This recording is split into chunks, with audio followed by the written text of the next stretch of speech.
Ürümçi qirg'inchiligining 12 yillik munosabati bilan Shvetsiyaning poytaxti Stockholm va Angliyaning poytaxti London qatorliq nurg'un shaharlarda namoyish o'tkazildi. Shvetsiya Uyg'ur ma'rif jamiyatining a'zolari 2009 yili 7 oyning 5 kuni Sharqi Turkistonning poytaxti Urumchida yuz bergan voqealarning 12 yillik munosabati bilan Xitoyning Stockholm elchixonasining oldida jam bo'ldi. Angliyaning Londondagi bosh elchixonasining oldida yig'ilgan namoyishchilar Xitoydan Uyg'urlarni atalmish qayta tarbiyalash markazlari nomidagi lagerlarda tutib turish qatorli qilmishlarni to'xtatishni talab qildi. Xalqaro Sharqi Turkiston umumiy tashkilotlar birligining rahbarligida Xitoyning Istanbuldagi bosh konsulxonasining yig'iniga yig'ilgan Uyg'urlar Xitoyga qarshi shiorlarni to'ladi va axborot e'lon qilish yig'ini o'tkazdi. Ondan boshqa Amerika, Avstraliya, Germaniya, Yaponiya va Qozog'iston qatorliq nurg'un davlatlarda Urumchi qirg'inchiligida qazo qilganlarni xotirlash va Xitoyga qarshi namoyish faoliyati o'tkazildi.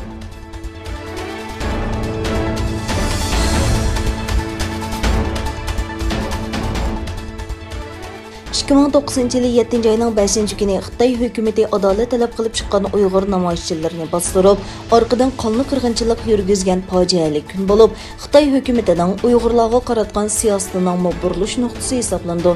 Dünya Uyg'ur qurultiyi raisi Dolqin Isapandi mundaq dedi. O'tgan 12 yilda dunyoning har qaysi joylaridagi Uyg'urlar 5-iyul Urumchi qirg'inchiligida ziyonkashlikka uchraganlarni xotirlash, o'tmishdagi qonli tarixni eslash, Xitoyning jinoyatini davomli tortib chiqish orqali adolat va haqqoniyat uchun kurash qilish, Xitoydan hisob olish irodasini namoyon qilib keldi.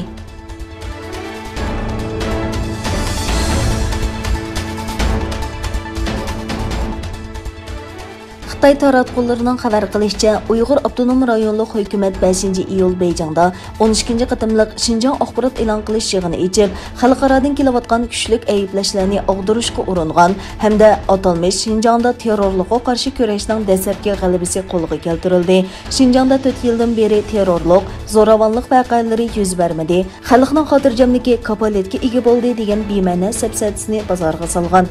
Analizchilarning qarashicha, Xitoy hukumati 4 yildan beri Uyg'ur rayonida natsistlarga o'xshash davlat terrorizmini yurgizib, milliondan ortiq Uyg'urni so'lab qiynagan, aman qilganlarni ta'qib va nazorat ostiga ilib, qo'rqinch vahima ichida yashashga majburlagan ahvolda, qandoqmi ular davatgan atalmish terrorlik voqealari yuz bersin. Xitoyning 20 yildan beri Uyg'urlarni terrorlik bilan qoralab bostirib kelayotganligi dunyoga sir emas.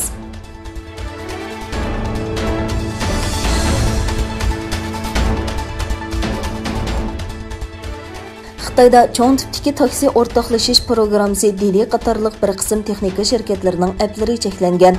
Buning sababi shirkatlarning abonentlarning maxfiyatligiga xiloflik qilganligi ekan.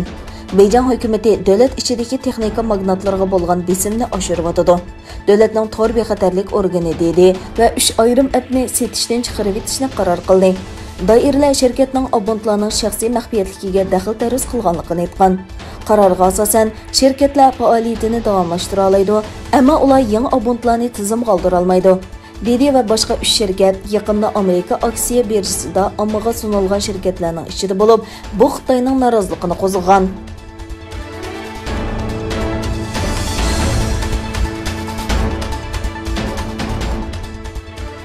Ayning 24 kuni Amerika Florida shtatining Miami shahri Surfside rayonida qisman o'rilib tushgan 13 qavatlik binoning qoldiqlarini izlash va qutqizish xizmati jarayonida yana 3 kishining jasadi topilgandan keyin qazo qilganlarning soni 27 ga yetdi. Miami Dade nahiyasining boshlig'i Daniela Levinkova axborot e'lon qilish yig'inida binoning xarobaligi ustida ilib berilayotgan xizmatlarda yana 3 jasadning topilganligini, qazo qilganlarning sonining 27 ga yetganligini bayon qildi.